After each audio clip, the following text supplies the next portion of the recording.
बच्चों organise self employment ministry budget के session 11 में 1 से 17 साल के बच्चों के लिए मैं आपका स्वागत है। व्यवस्थित स्वरोजगारी मंत्रालय बजट मतलब आर्थिक आज़ादी। बच्चों, राजनीतिक आज़ादी तो हम लोग प्राप्त कर चुके हैं। 15 अगस्त 1946 को झंडा भी फहरा लेते हैं हर साल, लेकिन बच्चों उससे राजनीतिक आज़ादी मिली है, आर्थिक आज़ादी नहीं मिली। आर्थिक आज़ादी का मतलब हुआ सीधा मंत्रालय संपर्क, सीधा बजट संपर्क, डायरेक्ट मिनिस्ट्री कनेक्शन और constitutional validity on income work, educational certificate per day physical credit wage, educational certificate per day physical credit wage और organise self employment ministry budget का निर्माण। बच्चों, ये अभी तक भारतवर्ष में नहीं हुआ है और इसका कारण ये है कि हम लोगों ने इसके लिए प्रयास नहीं किया। बच्चों, labour party of India with fist of the hand अमितेश्वरवाद के तहत इसको लेकर आगे चल रही है। शिव जी के आशीर्वाद से ये आगे चल रही है और 24 साल हो चुके हैं इसको आगे लाया गया है। बच्चों, इसके लिए किताब भी लिखा गया है ट्रुथ ओनली टर्म्स, जो कि मार्केट में अवेलेबल है। इंग्लिश में किताब है ओम नमः शिवाय पब्लिकेशन प्रेस मैगजीन की ये किताब है। बच्चों, इसको ज़रूर पढ़ें और इसमें अव्यवस्थित स्वरोजगारी मंत्रालय बजट निर्माण के लिए इसमें ये बात कही गई है।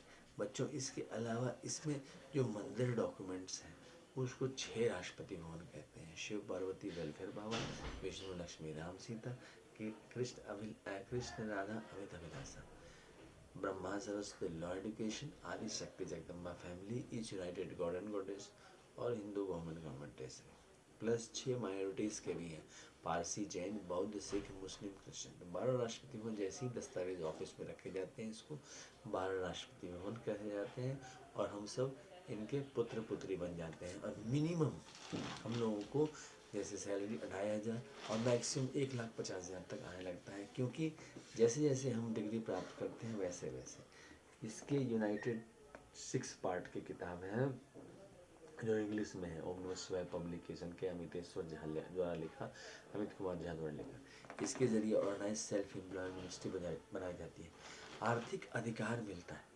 बच्चों, अभी हमें आर्थिक आज़ादी नहीं मिली है। क्यों? क्योंकि स्वतंत्रता नहीं है। अगर आप जॉब नहीं करना चाहें, अगर आप चाहते हैं कि आप आराम से घर में बैठें और छोटा सा काम कर लें और रेगुलराइज इनकम आ जाए, तो नहीं हो सकता है। लोन आपको मिलती है लेकिन लोन से नहीं होता है, ज़िंदगी बहुत लंबी होती है। उसके लिए रेगुलराइज इनकम और संवैधानिक इज्जत की भी ज़रूरत पड़ती है। आगे जब आप बड़े होंगे तब समझ में आएगा कॉन्स्टिट्यूशनल स्टेटस, जो कि आपको सेल्फ एम्प्लॉयमेंट गवर्नमेंट जॉब के ज़रिए आती है। बच्चों, इसी को कॉन्स्टिट्यूशनल वैलिडिटी और income work, direct ministry connection, direct budget connection कहते हैं। तो इस चीज़ को आगे बढ़ाने के लिए इसको किया गया है। बच्चों, इसमें इस चीज़ को बताए, इस किताब के ज़रिए हम ये बताते हैं कि कॉन्स्टिट्यूशनल वैलिडिटी और इनकम वर्क एक ऐसा विचार है जो एक काम, एक पैसा, एक रुपया जो आपके हाथ में उसको व्यवस्थित कर लेता है। व्यवस्थित स्वरोजगारी मंत्रालय बजट में जैसे आपको 1 रुपया किसी ने आशीर्वाद दिया, तो उसको लेकर आप मंत्रालय में गए और आपने कहा कि ये हमको गिफ्ट के रूप में मिला और ये हमारी कमाई हुई इस महीने की, तो उसको नोट कर लेता है और उस पर आपको 10% pension, gratuity, provident fund, dearness allowance. बच्चों, अभी आप नहीं समझेंगे लेकिन आगे चल के ये अमाउंट एक बड़ा अमाउंट बनता है और जब ये बड़ा अमाउंट बनता है तो ऑटोमेटिक है कि इससे जो है देश का विकास होता है। देश में डेवलपमेंट होने का सबसे बड़ा जो रीज़न होता है वो होता है आर्थिक समृद्धि। जब आदमी को उसको प्रॉपर डाइट मिला, उसको प्रॉपर घर मिला, उसको प्रॉपर माहौल मिला, उसको प्रॉपर सनलाइट मिला, तो वो डेवलप करता है। बच्चों, अभी भारतवर्ष में इस चीज़ का अभाव है। प्रॉपर आपको रेगुलराइज व्यवस्था नहीं है, आपको वो अधिकार नहीं है बच्चों, जो जैसे सीधा मंत्रालय संपर्क नहीं है, सीधा बजट संपर्क नहीं है। इससे बच्चों देश में विकास रुक जाता है। देश को विकास को अगर आगे बढ़ाना है तो हमें सीधा मंत्रालय संपर्क लेना पड़ेगा, सीधा बजट संपर्क लेना पड़ेगा। बच्चों इसमें व्यवस्था ही इसलिए की गई है कि 96% 98% आबादी कैपिटलिज्म की तरफ बढ़ रही है। सरकार को कोई देखना नहीं चाह रहा है, लेकिन तब भी सरकार एक माता पिता रूप में काम करती है, क्योंकि जहाँ पर अर्थक्वेक है, जहाँ पर तूफान है, जहाँ पर तबाही है, जहाँ पर आपको आपको परेशानी है, वहाँ पर सरकार ही आगे आती है।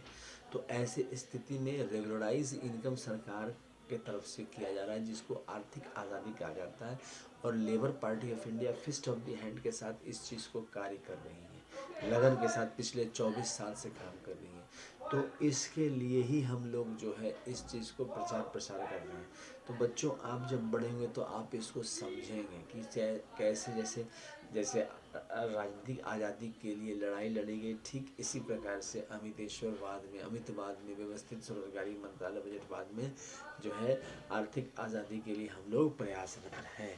तो साथ दें। धन्यवाद। सब्सक्राइब करें, शेयर करें, लाइक करें। धन्यवाद।